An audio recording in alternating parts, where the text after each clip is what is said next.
Hi friends, good morning. இன்றைக்கி பிப்ரவரி 14. So இன்றைக்கி என்ன நாள் அப்படின்னா, ஸோ காதலர் தினம் அப்படின்னு சொல்லிட்டு கேலண்டர் இருந்துச்சு. ஸோ கேலண்டர் பார்த்தா அது லவ் பண்ணுறவங்களுக்கு அது காதலர் தினம். நம்ம மாதிரி பைக்கர்ஸ்க்கெல்லாம் இன்றைக்கி வந்து பைக்கர்ஸ் டே அப்படின்ட்டு இருந்துச்சு.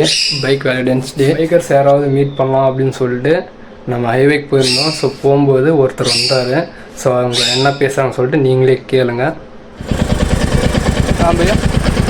Hello, I'm Prem Srivastav. Naam. My name. I'm coming from Delhi. Coming from? Delhi. Achha. And I'm going to Pondicherry at this time. And then Pondicherry, and then Eastern Coastal Road to Calcutta. Kolkata. हाँ. अच्छा, solo ride. Solo ride. माशाल्लाह. Super भैया.